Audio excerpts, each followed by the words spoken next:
My name is Renee Coffin. I am 42 years old. I'm a mother of 2 boys and a wife. I run 2 small hotels, so I classify myself as a hotelier. The hotels that I run are Pirates Inn and Infinity on the Beach. And the title I carry at both those properties is General Manager, which means I guess I'm generally responsible for all the operations of the hotel. Everything from marketing right down to finance I take care of. How long has your current business been in existence, and what prompted you to go into business in the first place? Well, Pirates Inn I have been running since, 12 years, going to 13 years now. Infinity on the Beach, we started official operations in 2014, so just 4 years that we've been operating here. I started in the hotel industry because at that time I had just had my first child, and I felt like I needed to have less structured working hours, and I thought that working for myself would be easier and give me more time and flexibility. So the opportunity came up to run Pirates Inn. The owner wanted to do something different with her life, and she offered me the opportunity to lease the property from her. And that's how I really got started in the industry. Prior to that, I had been working as executive director of the Intimate Hotels of Barbados. I was the first executive director. We are a secretariat that markets the small hotels. So I was dabbling and I was involved in the industry, but getting into running hotels, I started about 12 and a bit years ago.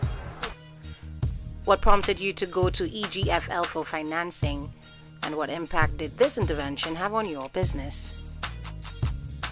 EGFL was kind of an obvious choice because when I took over at Pirates Inn, the owner had just started some renovations on the property, and she was working with EGFL.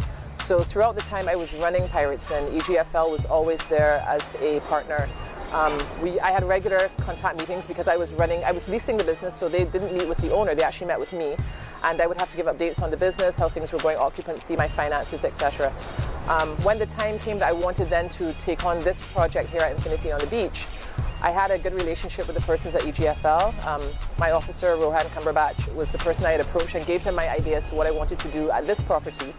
And just based on my relationship with them, the fact that they offered exceedingly attractive interest rates, the fact that their mission, their mandate was to support the small hotels in developing projects like this, I felt that they would be the best and the most obvious choice. So that's why I had approached them when I decided I wanted to do Infinity on the Beach. What do you think are some of the chief reasons why businesses fail? There are a myriad of reasons why a business might fail. In this industry, it is very competitive. We don't just compete with the hotel next door or the one on the other coast. We compete with the world, because when someone is looking for a warm weather destination, they could be choosing anywhere from Thailand to the Bahamas to Barbados.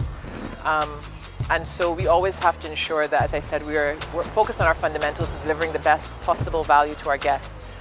I think when we fail is when we stop to do that effectively. We stop doing that effectively, delivering on value for money. One of the things I think with Barbados is that we've always been known as an expensive destination. But what has worked well for us is that we have always been perceived as value for money. So persons, even though they were paying a little bit more, I think they could rationalize in their mind Barbados offers more. So the things like the safety and the accessibility and the amenities and the restaurants and all of those things, they could justify in their mind that when they paid a little bit more, they were getting the value that they wanted for the money they were paying.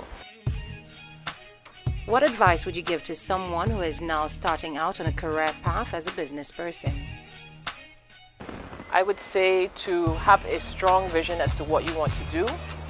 Have a lot of self-belief, because there are going to be a lot of persons who may be naysayers or who may doubt you.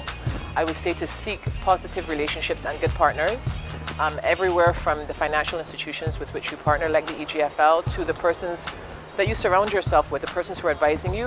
Wherever possible, seek persons who have expertise in the industry, who can guide you along the path that you want to go. And sometimes it's just to ignore those persons, because sometimes the persons who are telling you no, that what you want to do is not possible. But I believe if you have the vision and you have the belief, that you can accomplish anything. So it is just about making good decisions, partnering well with people, choosing good partners. And I think from there, honestly, the sky is the limit. What would you advise them not to do to avoid failure? Never do. That's an interesting question. For me, the never do's were never neglect my commitments, never mistreat or mishandle my customers, never be dishonest in my business dealings. Again, I go back a lot in my business to the fundamentals that drive my life. So the things that I would never do in my own personal decision making, I just don't do in business. We have been very good at building good relationships with all of our partners. We have always try to honor our commitments wherever made. And we've had to make tough decisions, and when we do that, we work with people, we explain to them why we have done what we have done, whether it's a staff member or a partner. And I think once you stick to those fundamentals, and I don't want to oversimplify because the never do's, I'm sure, are a lot more complex than that, but from a fundamentals perspective, the never do's are very much about how you run your business, the decisions that you make, maintaining integrity, making sound decisions that you can defend at any time. That would be the things that I would focus on. Do you have any final comments to make about your relationship with EGFL? I really would like to say thank you to them for the support they've given me. At all times, working with them has truly been a pleasure. They have always tried wherever possible to make things easier, to give me good advice, to point me in the right direction. And I felt truly like they were a partner. I can't honestly say that that's always been the case with the commercial banking sector. But with EGFL, I have felt safe, I have felt confident, I have felt secure in the decisions and in the partnership that we've had. And so I highly endorse the EGFL for anyone who's looking to either expand or improve their business or to get started in a new business.